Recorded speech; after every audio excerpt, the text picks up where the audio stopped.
Hey everyone, and welcome back. Hope you're all having a fantastic day so far. So in today's video, we are going to be going over a few different scenarios of how much of an increase you can expect to receive in 2024. Now, keep in mind, this is going to be a guaranteed increase no matter what. This is because they have a provision called the Cost of Living Adjustment, or COLA for short. So every single year, if there is inflation that is taking place based on the CPIW metric, there is going to be a guaranteed increase. So this year, we actually ended up receiving an increase of 8.7%. It was the largest increase in 40 years. The one for 2024 isn't going to be nearly as big as the one we received this year, but of course that is a good thing because we don't want inflation to continue rising by 8 to 10% every single year. That definitely would not be a good thing. So we are going to be running a few different scenarios and what you can expect to receive next year in 2024. And then of course, some other factors we'll definitely want to keep in mind as well. But before we go ahead and dive into that, I wanted to talk about another pressing issue that's probably even more important than that for Social Security beneficiaries and quite frankly, even future Social Security beneficiaries. And that is the looming issue of insolvency, which in the next 8 to 10 years, if nothing is done or nothing is changed about how we deal with the Social Security Trust Fund, then unfortunately it is going to be going insolvent. Now, thankfully, when I say insolvent, I don't mean that payments are just no longer going to go out, that you're going to go from receiving whatever you are now to nothing at all. You're absolutely still going to receive something. So this isn't like a fear-mongering video where you're no longer going to receive any benefits at all. But unfortunately, there is going to be a substantial cut to whatever benefits you're receiving in, say, 2031 or 2033. This cut is expected to be all the way up to 25%, perhaps at the maximum, and 20% at the minimum. So that is a pretty substantial cut. That would mean that if you're receiving $1,000 per month, that would be cut down to right around $750. If you're receiving $2,000 per month, that would be cut down to $1,500 per month. So you would be losing a lot of income through Social Security if lawmakers cannot act in time to fix the Social Security Trust Fund and fix the solvency issue. That would mean for a lot of folks that perhaps they would have to return to work either on a part-time basis or a full-time basis to sort of fill in the gap from what they're missing in their Social Security payments. And perhaps maybe that's what lawmakers want. Perhaps lawmakers want us to work until we die just to continue to make ends meet. Obviously, something has to be done.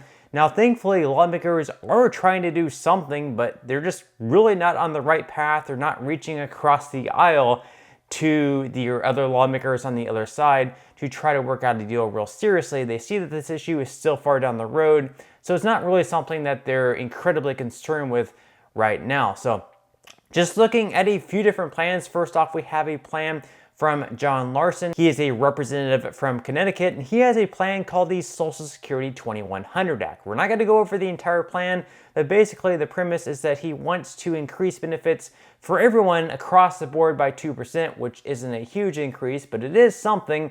But mainly he wants to increase the special minimum benefit to 25% above the federal poverty line, and for those receiving the special minimum benefit, what it would mean for them is they would be receiving an increase of $485 per month. So they would be going from receiving a very small amount, an amount lower than the federal poverty line, to $485 more than what they're currently receiving. So for them, it would really be helpful. Now, to pay for all this, what they would have to do is they would have to increase taxes on Americans earning above $400,000 per year. So this year in 2023, for example, if you're working, you're only paying into the Social Security Trust Fund taxes on that on the first $160,200 that you earn. So you could be earning, let's say, like $10 billion per year, but you're only paying into the trust fund on the first $160,200. Larson wants to change that, where any income above $400,000, you'd once again have to pay into the trust fund. That would be 6.2 to 12.4% of your income, depending on whether or not you're an employee or an employer. Then, of course, we have a plan by Bernie Sanders. His plan is called the Social Security Expansion Act. It's very similar to John Larson's, except it's actually, even more generous, because instead of an increase across the board by 2%, what he would be doing is he would actually be increasing benefits across the board by $200. So that, of course, that's a lot more generous than 2%.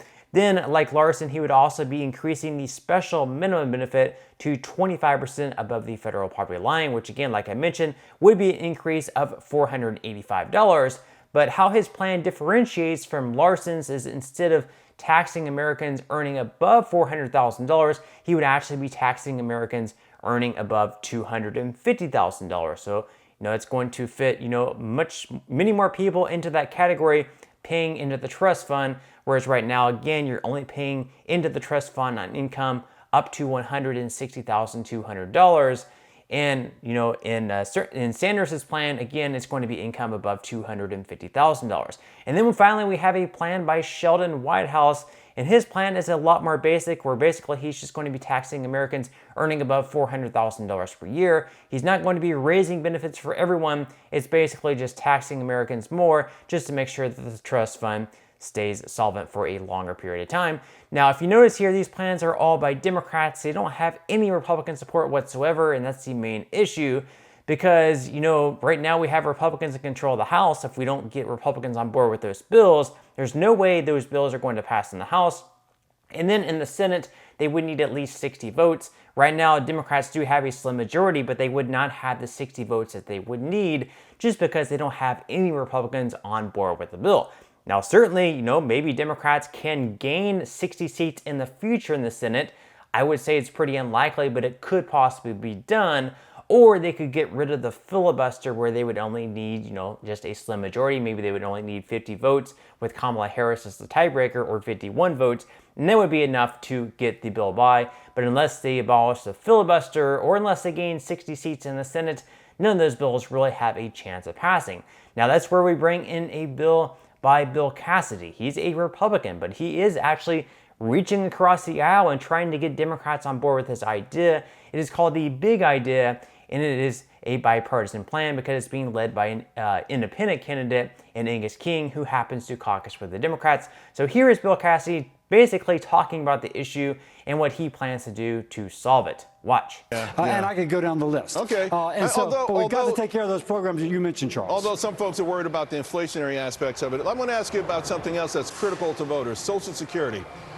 You bring it up a lot. You tweet about it a lot. You've got a proposal out there. How does it work with respect to securing its tamping down, making sure that it's there for people? So Social Security trust funds going insolvent in 8 years. When that happens, people receiving Social Security will get a 24% cut. Boom, like that, under current law. We've got to fix it. My problem, neither Biden nor Trump, they're both pretending there's not a problem. Are there solutions or non-solutions? We've got to have candidates who are willing to talk about it and then offer an idea. We've got a proposal that repeals windfall elimination provision, has work incentives in there, does other things, and by the way, prevents that 24% cut. We need to talk about it. We need to fix it. If you presented this to voters 65 and older, would they think it was a great idea, or would they recoil in fear and horror? No, we presented it through polling and focus groups. They think it's a fabulous idea. Right. And that's the thing. It should be the third rail to allow a 24% benefit cut. And that's what, unfortunately, both President Biden and President Trump are effectively proposing. So I think Cassidy says it best here that unless President Biden really stands strong in this issue and pushes lawmakers to get something done, nothing is going to get done.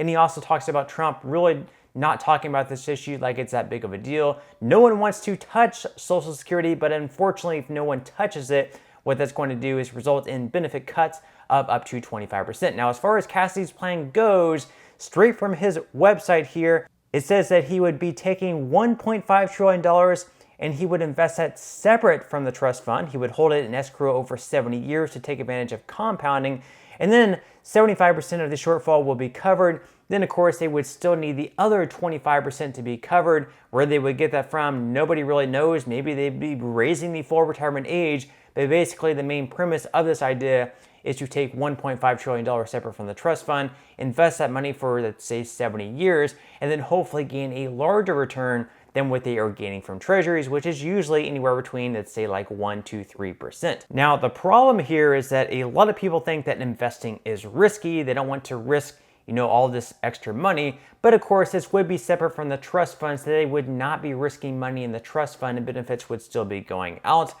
And of course, they also mentioned here that the Federal Railroad Retirement System actually did something similar, where President Bush in Congress allowed the Railroad Trust Fund investments to diversify away from treasuries. And since then, they've actually gained a return of 8.9%, and they actually now have a surplus. So they point to that being very successful, saying they can do something similar with Social Security and making sure the program stays solvent for a longer period of time. I sure hope they get something done, because if they don't do anything at all, again, a 25% cut would be very devastating. It would force a lot of retirees to go back to work either on a part-time or a full-time basis, unless they have like a separate retirement account or other savings saved up. Now, in some other news, of course, like the main topic of today's video, of course, the COLA announcement is going to be coming up next week on October 12th. Now, how they figure these cost of living adjustment increases is basically they're going to be taking the third quarter CPIW from this year and comparing that to the CPIW data from last year. And whatever the difference is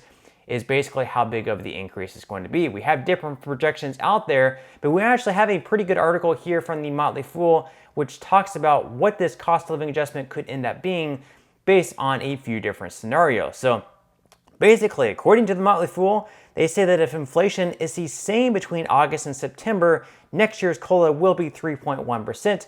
However, if inflation rises in September by the same level it rose between August and September of last year, the COLA in that case will be 3.1%. But if inflation rises even more in September, then the COLA in that case will likely be 3.2%, which is in fact the projection by the Senior Citizens League. Now, of course, other factors to consider, of course, is the Medicare Part B premiums. They are expected to rise by right around 9% in 2024, which is going to reduce the amount which you're going to be receiving in your actual benefit. Last year, of course, it actually went down for the first time in about a decade. But all in all, if the COLA does end up being 3.2%, what that's going to mean for the average retiree, which in this year is receiving right around $1,800, is that's going to be a $700 increase on an annual basis. But of course, for other people, whether you're receiving SSI, SSDI, or other Social Security retirement benefits, whatever you're receiving is obviously going to be different depending on what you're currently receiving now. Again, I do expect an increase of anywhere between 3 to 3.2%, but we will just have to wait and see. But that's all we have for today's video, and I will see you in the next one.